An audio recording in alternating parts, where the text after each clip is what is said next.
जियन मरन फलु दशरथ पावा, अंड अनेक अमल जसु छावा। जियत राम विधु बदनु निहारा, राम बिरहा करि मरनु सवारा।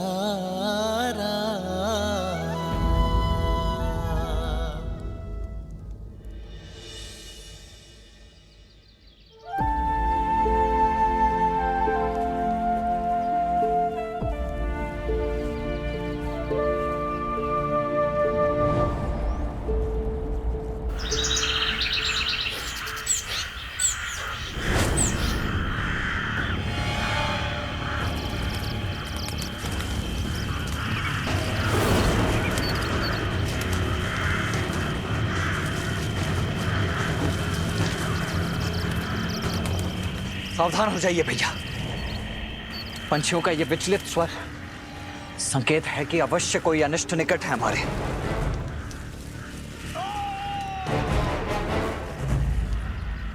किसी मनुष्य का स्वर है ये, जैसे कि बहुत पीड़ा में हो।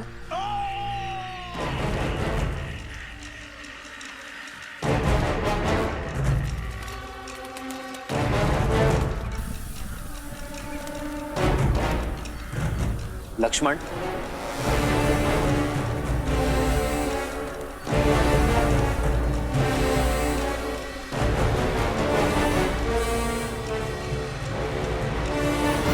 बात नहीं है, तुम्हारे दुस्साहस का दंड है ये ढोंगी। हमारे वन में आकर यज्ञ कर कर इसे अपवित्र करते हो।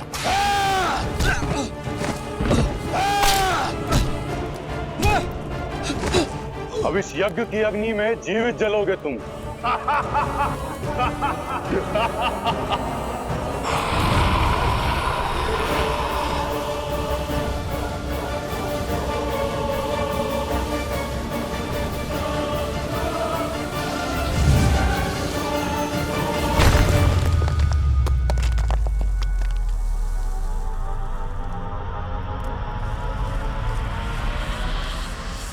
कौन है? सामने आ।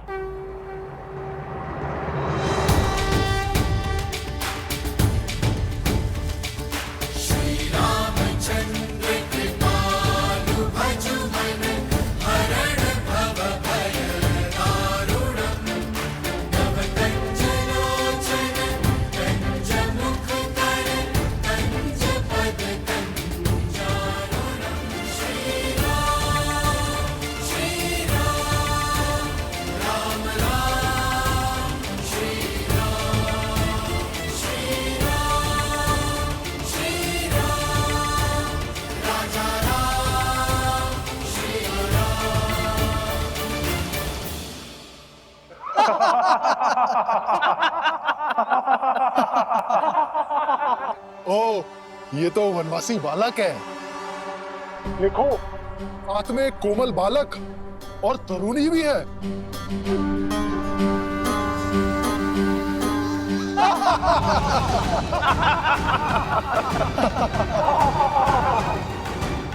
हमारे वन में हमें ललकार कर बहुत बड़ी भूल कर रहे हो नादान बालक। इन्हीं ऋषियों के साथ तुम्हारी भी आहुति देंगे। अभी एक क्षण में ज्ञात हो जाएगा कि कौन किसकी आहुति देता है। लक्ष्मण,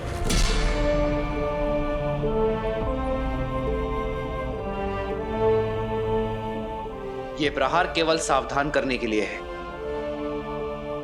हिंसा या रक्तपात से कोई लाभ नहीं। मेरा सुझाव है इन संतों को मुक्त कर दो और जाओ यहां से। गंध, सुझाव में चेतावनी की गंध।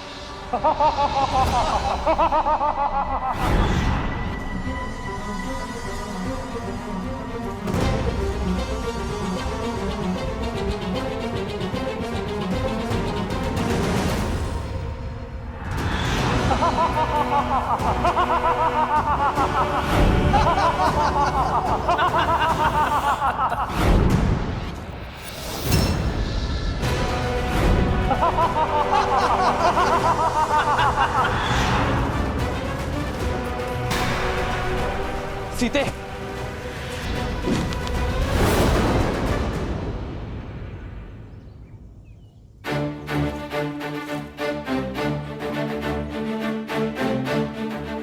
लक्ष्मण, भैया, भाभी, जाओ सीता। आइए भाभी।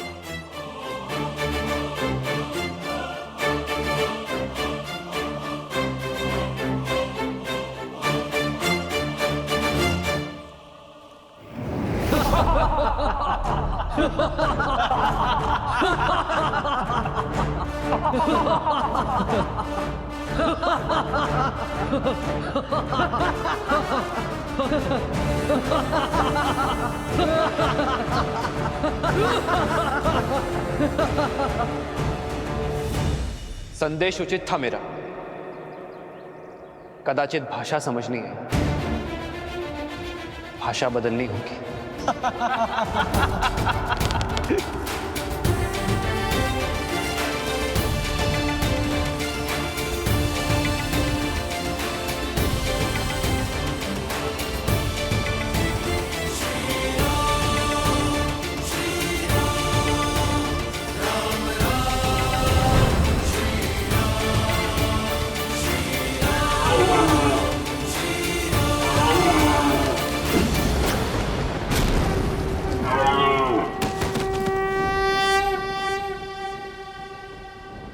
भैया,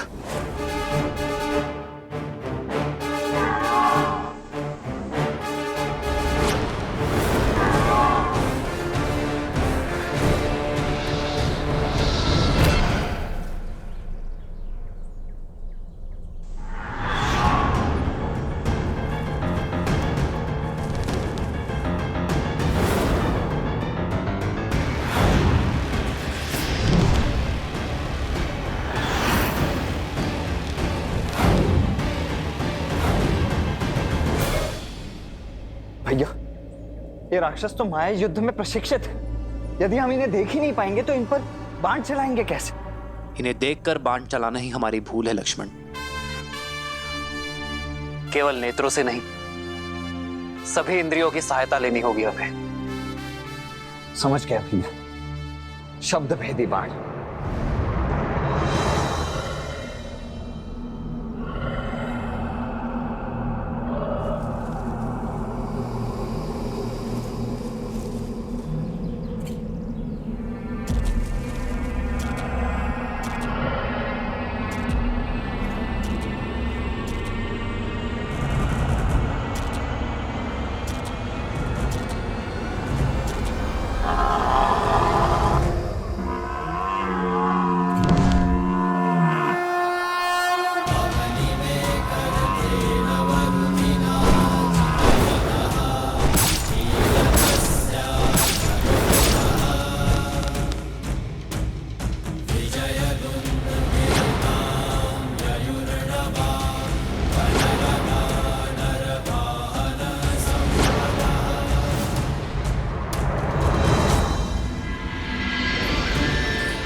हमें इन मायावी राक्षसों के आतंक से मुक्त करने के लिए बहुत बहुत धन्यवाद।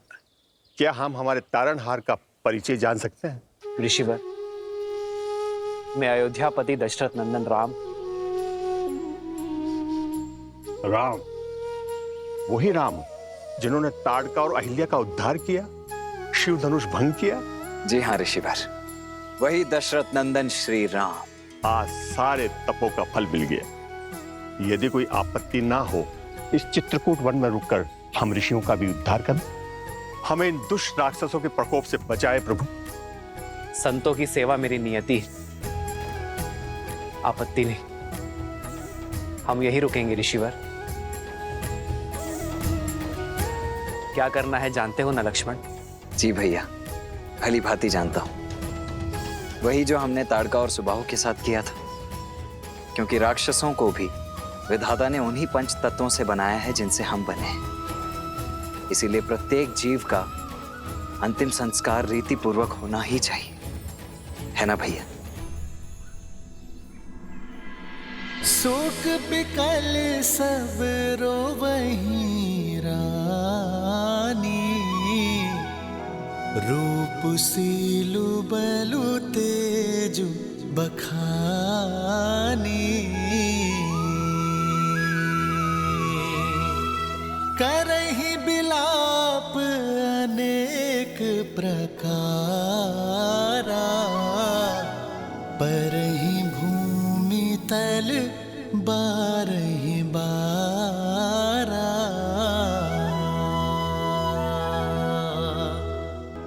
बिल पहि बिकल दासरुदासी, घर घर रुदनु बरहि पुरबासी।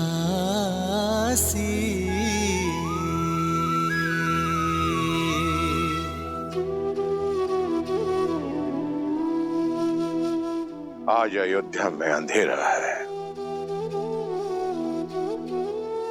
और रघुवंश का ये सूर्य और तेजस्वी हुआ है। मुझे गर्व है कि जीते जी और जाते समय भी मेरे शिष्य ने रघुवंश की परंपरा का मान रखा। आप आए थे तो नेमी थे, पर गए दशरथ बनकर। आपकी पहचान ये संसार युगों युगों तक स्मरण रखेगा। आजीवन आदर से आप मेरे चरण छूते थे नेमी, और आज मैं आपके समक्ष नतमस्तक होता हूं।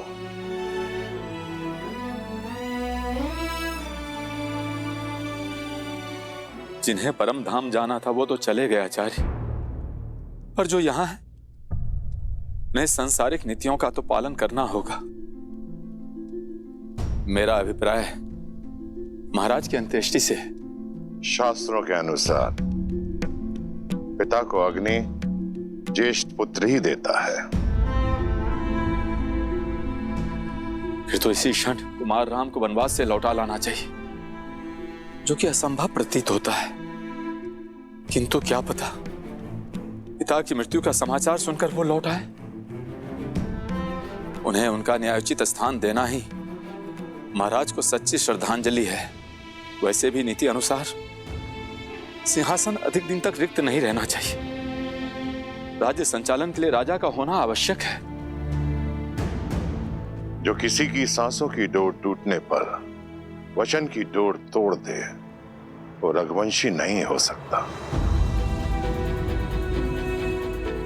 हम किसी भी प्रकार 14 वर्ष के वनवास से पूर्व राम, सीता और लक्ष्मण को वापस नहीं ला सकते। लौटने की व्यवस्था कुमार भरत की करनी होगी, क्योंकि महाराज के वचन के अनुसार अब भरत ही युवराज है। जी, किंतु भरत और शत्रुघ्न को आने में तो कई दिन लग जाएंगे। इतने दिनों तक मृतदेह को अंत्येष्टि के बिना रखना उचित होगा। अवश्य, क्योंकि यही परिस्थिति की मांग है। महाराज का शवलेप किया जाएगा।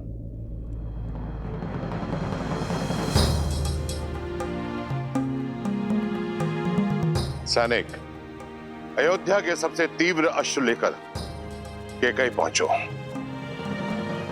और भरत और शत्रुघ्न को यह संदेशा दो कि मैंने एक विशेष उद्देश्य के लिए उन्हें तुरंत अयोध्या बुलाया है। महाराज अश्वपति और कुंवर युद्ध जीत के लिए अयोध्या से उपहार लेकर जाइएगा। अपनी भावनाओं को संतुलित रखना। महाराज के स्वर्गवास और राम के वनगमन की भनक भी उन्हें नहीं लगनी चाहिए। ये उन्हें यहां तक आने नहीं देगी।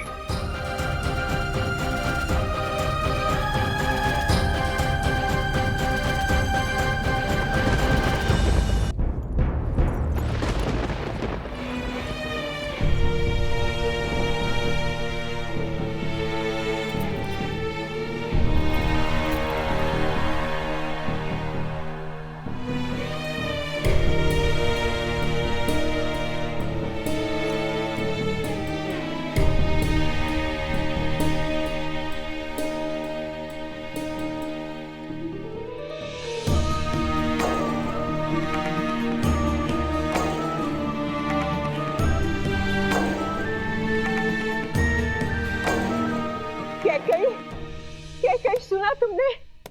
आचार्य वशिष्ठ ने भरत को अयोध्या वापस बुलाने का आदेश दे दिया है।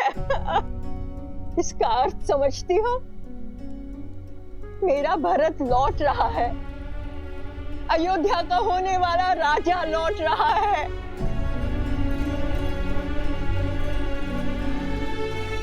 किंतु ये सुनकर चिंता क्यों?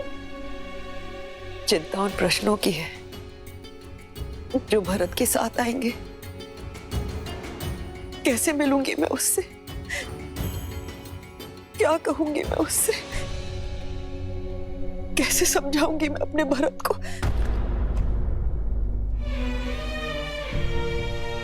मंत्रा, भावनाओं के ज्वार में आप, मैंने कहीं कुछ अनुचित तो नहीं किया ना?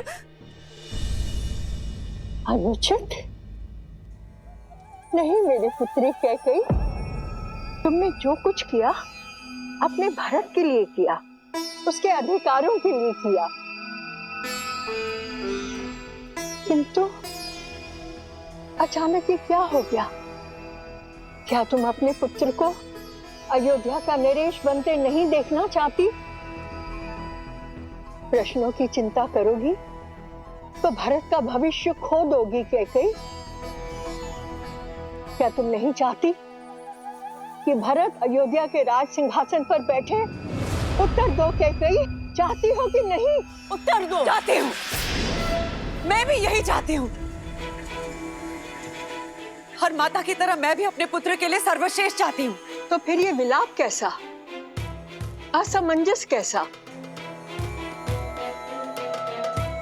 तुमने बिल्कुल ठीक किया मेरी पुत्री, बिल्कुल ठीक किया। सुना नहीं तुमने महाराज ने अपने अंतिम समय में क्या कहा था कि उनकी मृत्यु किसी श्रवण के पिता के श्राप से हुई है। तुम उसका कारण नहीं हो कैकेयी। किंतु अभी बहुत बड़ी परीक्षा शेष है।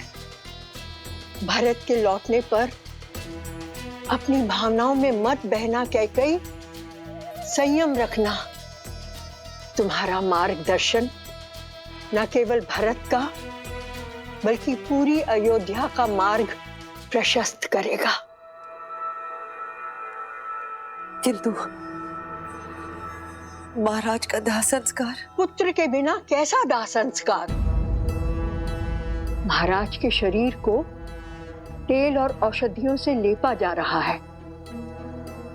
इसका अर्थ समझती हो कि भरत ही आकर उनका दाह संस्कार करेगा। समझ रही हो ना कैकेयी? कहीं ना कहीं पूरी अयोध्या ने ये स्वीकार लिया है कि उनका प्रारब्ध अब भरत के हाथ में है। नाव भरी नृप तनु राखा,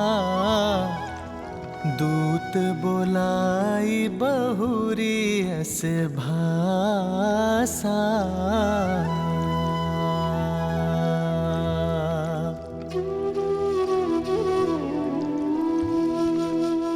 ठीक प्रकार से औषधि युक्त तेल में पूरा शरीर समा जाना चाहिए।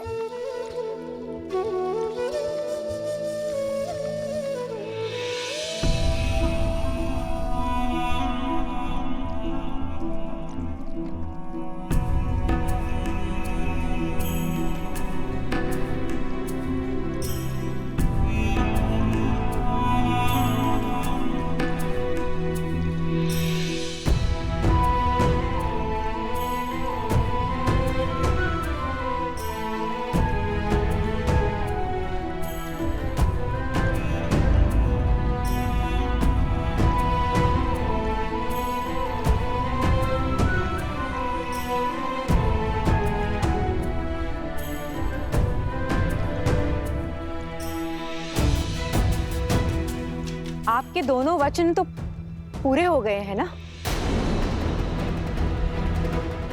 तो अब यहाँ पे क्या लेने आई हो?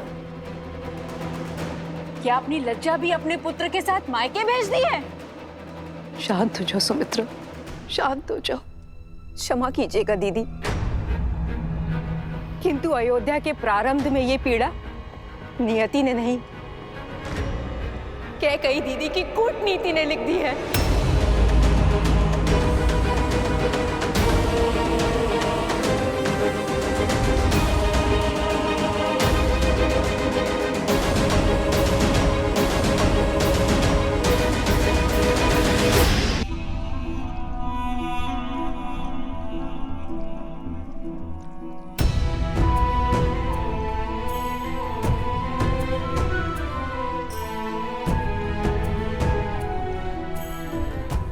आपके दोनों वचन तो पूरे हो गए हैं ना,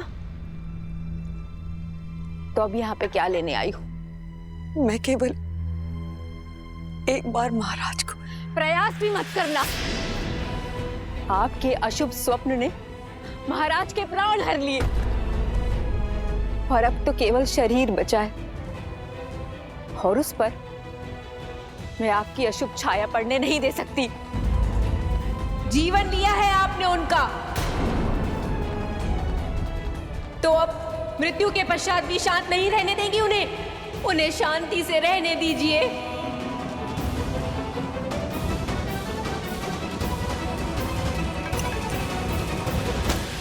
ये लीजिए, यही चाहिए था ना, इसके लिए आई थी ना। जाइए, ले जाइए इसे और सजा दीजिए भरत के शीश पर। कदाचित पिता के आशीष की कमी पूरी होगी।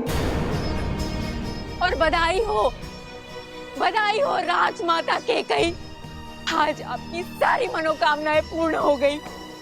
बधाई हो।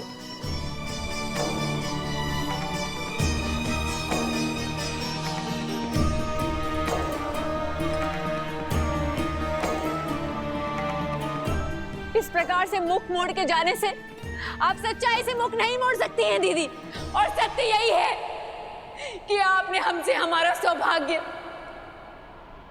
और अयोध्या से उसका भाग्य, हमारा राम, दोनों छीन लिया।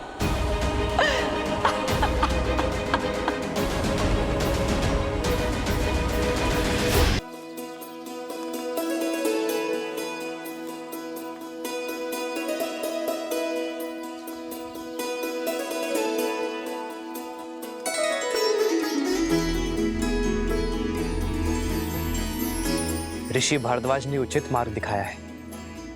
हमें चित्रकूट में ऋषियों की सेवा और सहायता दोनों का लाभ मिलेगा। वनवास का इससे अधिक सदुपयोग और क्या होगा आर्य? और फिर ये स्थान भी कितना रम्य है। भैया, भाभी, यदि आप दोनों की इच्छा हो तो मैं आपके लिए यही कुटिया बना दूं। अवश्य लक्ष्मण, किंतु सावधान रहना। ये वन हमें आश्रय दे रहा है अपना घर बनाने के लिए। हमें किसी और का घर नहीं तोड़ना है लक्ष्मण। किसी भी जीव, जंतु, पंछी, प्राणी को हानि नहीं होनी चाहिए। हमें प्रकृति का अंग बनकर रहना है। जो आ गया भैया।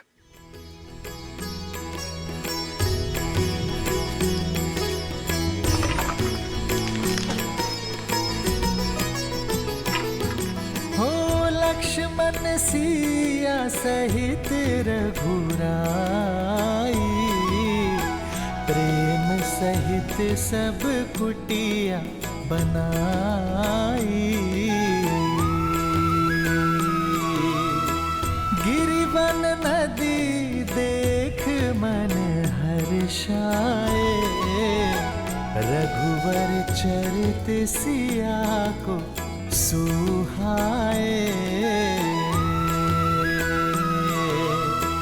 जब जब थक के बैठती माई, तब कंद मूल फल लाते रघुराई।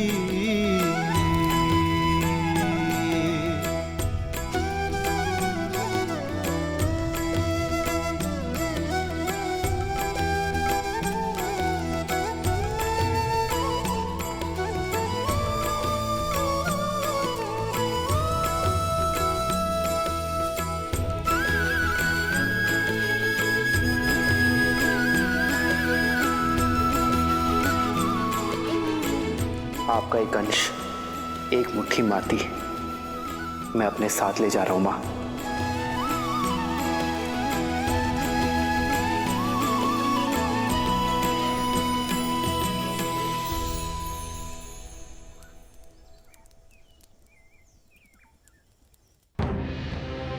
भरत क्या करेंगे आचार्य?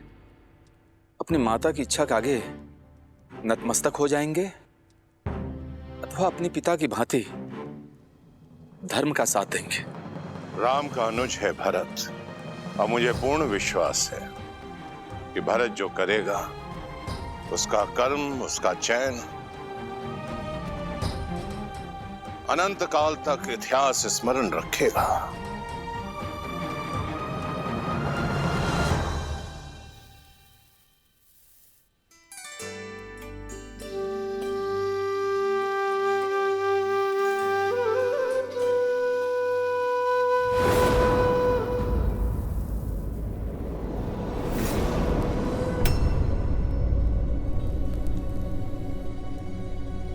क्या हुआ भैया?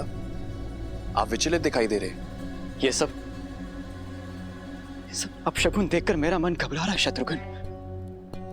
न जाने क्या अनर्थ होने वाला है। आप भी ना, ये दिया तो पवन के झोंके से बुझ गया, और ये सब केवल संयोग है, अपशकुन नहीं। नहीं शत्रुघ्न, केवल एक घटना संयोग हो सकती है। मैंने तुम्हें बताया नहीं, बीते कई दिनों से पूरे स्वप्न सता रहे मुझे। मन बहुत घबरा रहा है शत्रुघ्न। अवश्य ही अयोध्या पर संकट की काज गिरी है। भरत, शत्रुघ्न,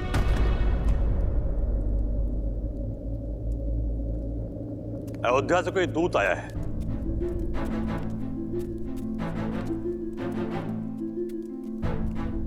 प्रणाम अयोध्या कुमार, मैं महर्षि वशिष्ठ का संदेश लेकर आया हूं। उन्होंने आप दोनों को शीघ्र अतिशीघ्र अयोध्या बुलाया है। अचानक अयोध्या में सब कुशल तो है ना मेरे राम भैया? पिताश्री सब ठीक तो है? सब कुशल हैं कुमार।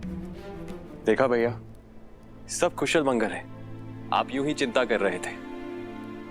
भरत, एक कुशल योद्धा पर चिंता का भाव शोभा नहीं देता पुत्र। जी मामाश्री, आप मुझे और शत्रुघ्न को लौटने की अनुमति दें। आयुष्मान भव। आयुष्मान भव। यात्रा शुभ हो पुत्र।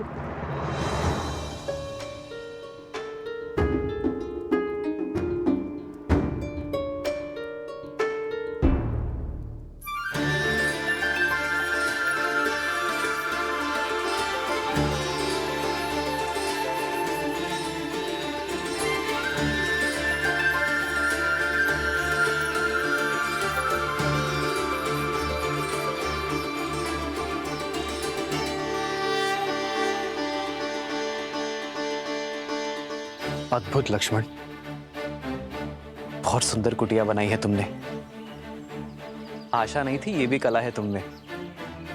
धन्यवाद भैया।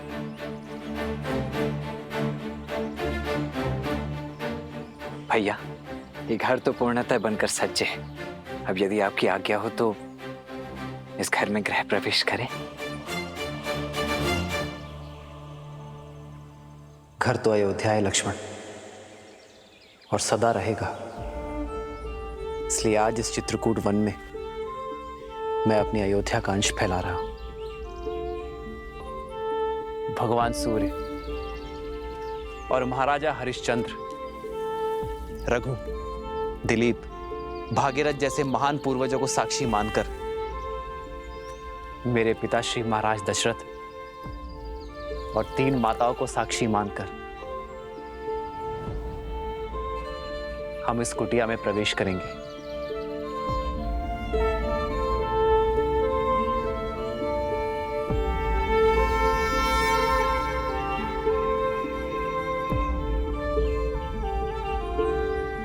आओ।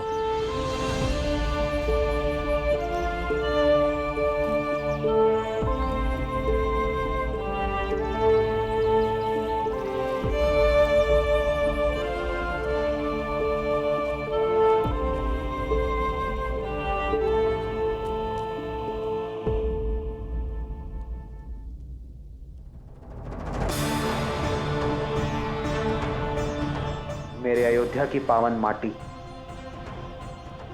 अयोध्या का मान, सम्मान और संस्कार की सूचक है आप। सदा धर्म के पथ पर चलने के लिए मेरा मार्गदर्शन करती रहना। अयोध्या की याद आ रही है ना भैया? नहीं लक्ष्मण, न जाने क्यों मेरा मन भारी हो रहा है। ऐसा लगता है जैसे मेरे परिवार, मेरी अयोध्या पे कोई बहुत बड़ी विपदा आ पड़ी है। हे मां, रक्षा करना। आप व्यर्थ ही चिंतित होते हैं आर्य। मेरे ससुर संसार के सबसे सक्षम राजा है। वो अपनी अयोध्या को कुछ नहीं होने देंगे। और फिर भरत भैया और शत्रुघ्न भैया भी तो हैं। विश्वास रखिए, आपके अनुज आपकी अयोध्या और आपके पिताश्री को कुछ नहीं होने देंगे। भरत पर तो स्वयं से भी अधिक विश्वास है मुझे। उससे श्रेष्ठ ना ही कोई पुत्र हो सकता है और ना ही कोई शासक।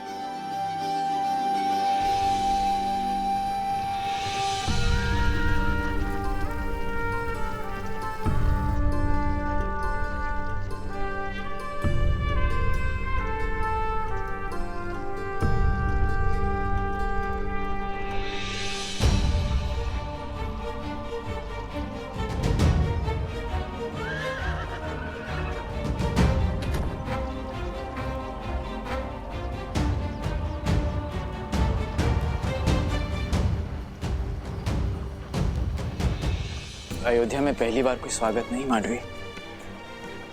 जिन आंखों में सदा प्रेम और सम्मान देखा, आज उन्हीं आंखों में घृणा। अवश्य कुछ तो अनिष्ट हुआ है। सारथी रथ की गति बढ़ाओ, मुझे तुरंत राम भाई और पिताश्री से मिलना है।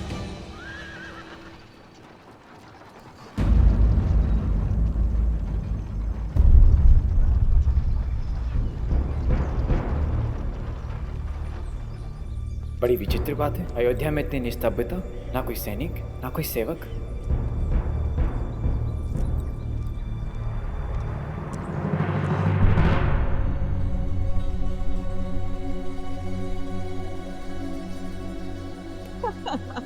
प्रतीक्षा की घड़ी समाप्त हुई।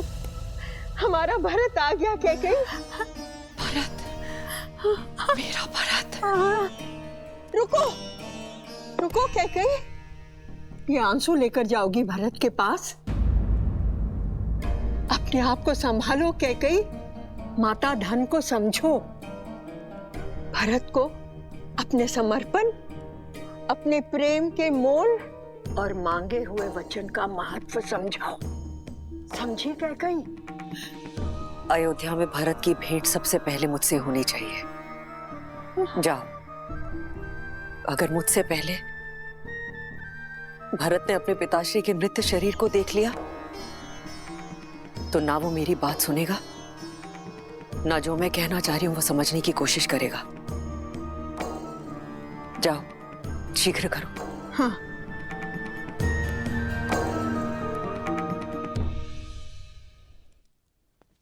राम भैया, भैया कहाँ हैं आप? भरत, राम भैया। भरत, भरत, चलो चलो। तुम्हारी माता कैकेयी कब से तुम्हारी प्रतीक्षा कर रही है। आओ चलो। अब एक बार मैं राम भैया से मिल लूं, उसके पश्चात माता से भी मिल लूंगा। मिल लेना राम से।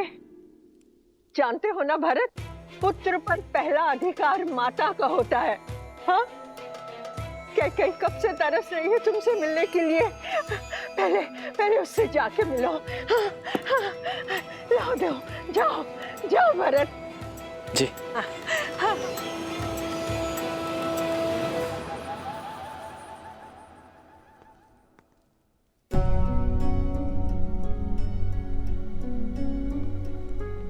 माता, आप कैसी हैं? आपको कितना स्मरण किया मैंने। और जानती हैं आप माँ,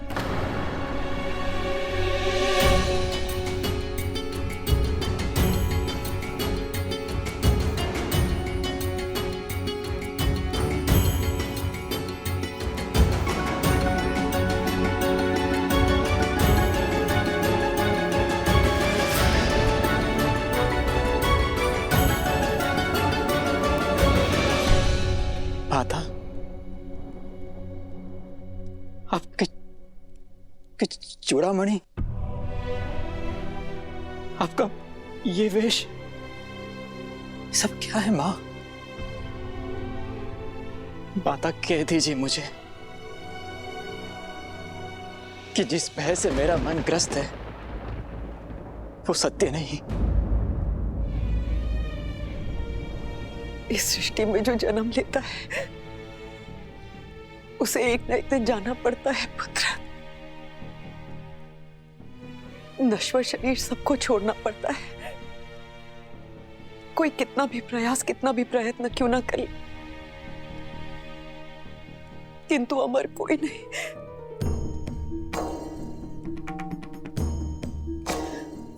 आप मुझे स्पष्ट सत्य कहिए माँ। तुम्हारे पिताश्री महाराज दशरथ ये सत्य यथार्थ कर हमें सदैव के लिए छोड़कर चले गए।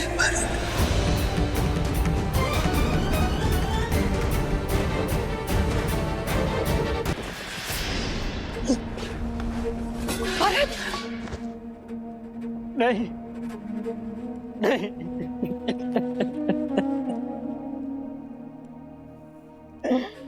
यह संभव है, यह संभव है। भरत, क्यों पिताश्री, क्यों आपने मेरा दायित्व भैया को नहीं सौंपा? क्यों आपने अपना ये कर्तव्य नहीं निभाया और मुझे अनाथ करके चले गए? और मैं अभागा अंतिम समय में उनके समीप न रह सका।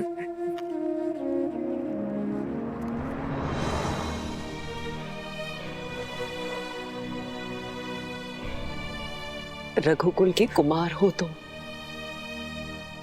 एक योद्धा हो, एक वीर पुरुष को यूं आंसू बहाना शोभा नहीं देता। महाराज, अभी तो बहुत बड़े बड़े दायित्व निभाने हैं तुम्हें, बहुत बड़े बड़े। माँ, क्या पिताश्री ने अंतिम समय मेरा स्मरण किया था? उन्हें प्राण त्यागने से पहले उन्होंने मेरा नाम पुकारा था क्या? बताइए ना माँ, बताइए ना। अवश्य ही पुकारा होगा। उससे बहुत स्नेह करते थे वो। तुम्हारे पिता की स्नेह की डोर सिर्फ राम से जुड़ी थी। अपनी अंतिम श्वास तक राम का ही स्मरण करते रहे। राम नाम रटते रटते अपने प्राण तक त्याग दिए उन्होंने। क्या भैया का स्मरण करते हुए प्राण त्याग दिए? अर्थात भैया भी यहां नहीं थे? माँ, भैया कहाँ थे? मैंने पूछा माँ, भैया कहाँ हैं?